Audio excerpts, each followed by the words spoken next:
보신 것처럼 말도 많고 탈도 많았던 진에어 가까스로 면허는 유지하게 됐습니다. 하지만 앞으로 갈 길은 평탄하지 않을 것으로 보이는데요. 이 내용 취재기자와 좀 더 자세히 짚어보겠습니다. 이대종 기자가 나와 있습니다. 자, 이 기자. 네. 일단 정부의 이번 결정을 두고 시민들의 반응은 좀 어땠어요? 예상하셨겠지만 여론은 좋지 않습니다. 예. 오늘 그 청와대 국민청원 게시판을 한번 봤는데 진에어 면허를 취소해야 한다는 글들이 적지 않았습니다. 면허 유지가 결론이 났던 오늘도 이 면허를 취소해야 한다는 새로운 청원글들이 속속 올라오기도 했는데요.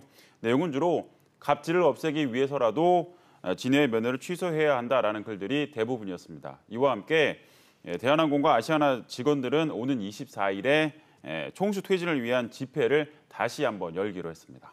네, 정부가 내린 조치의 구체적인 내용에 어떤 게 포함되어 있는지 거기에다가 네. 진에어는 공식적인 입장 어떻게 내놨나요? 정부 이번 조치의 핵심은 결국 진에어의 면허는 유지를 하지만 사업을 더 확장하지는 못하게 하겠다. 이게 핵심입니다. 예. 구체적인 내용을 보게 되면 새로운 노선 허가를 일정 기간 제한을 하고요.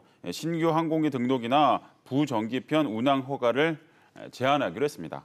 진에어는 이번 조치에 대해서 국토부의 이 진에어 면허 유지 결정의 취지를 존중한다라고 이야기를 했습니다. 그러면서 경영 투명화 조치의 일환으로 최종 결제는 대표이사가 맡고 한진칼이나 대한항공 등 타 계열사의 임원 결제를 즉시 배제하겠다고 밝혔습니다.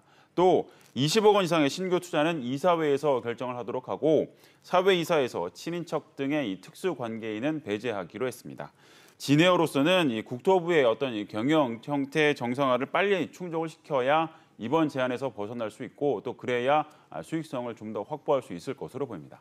자, 이 기자, 그런데 항공사의 면허가 취소 위기까지 이렇게 갈 수 있었던 게 이 물컵 투척 갑질 사건이 비롯된 것이라고 볼 수 있겠죠? 그렇습니다. 조현민 전 대한항공 전무의 이 물컵 투척 갑질이 알려진 게 지난 3월 중순이었습니다. 예. 이 논란이 확산되는 과정에서 조현민 씨가 과거 미국 국적으로 진에어 등기 이사로 일했다는 점이 또 한 번 불거지기도 했었습니다. 그러니까 물컵 투척에서 진에어 면허 취소 관련 부분에 대한 결론이 날 때까지 약 5개월의 시간이 지났다고 보시면 되는데요. 4월에는 이 조 전 전무가 피의자로 입건이 됐고 5월에는 조양호 회장이 진에어 대표이사를 사임하기도 했습니다.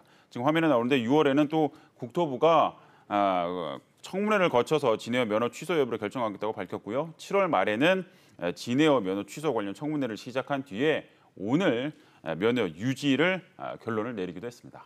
자, 사실 진에어는 대표적인 저가 항공사잖아요. 네.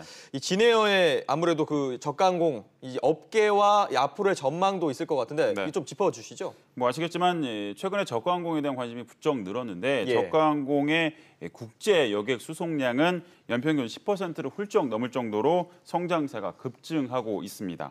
돈이 되는 사업이다 보니까 저가 항공사를 노골적으로 노리는 대기업들의 이야기까지 흘러나오기도 했었습니다.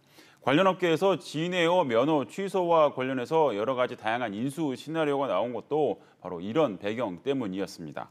그만큼 저가 항공사들이 매력적인 매물이다 이렇게 보실 수 있을 것 같은데 다만 진에어의 경우 이번 조치로 인해서 새로운 노선을 확보할 수 없고요. 지방 공항에서 출발했던 베트남이나 일본 등의 어떤 이 부정기편의 노선도 당분간 운행할 수 없게 됐습니다. 이 때문에 미래 항공 수요를 확보할 수 있는 다양한 루트가 당분간 사라지게 되면서 수익성 확보에 빨간불이 켜졌고요. 그만큼 회사의 매력도도 떨어졌다 이렇게 볼 수 있을 것 같습니다. 네, 알겠습니다. 이 기자 이야기 잘 들었습니다.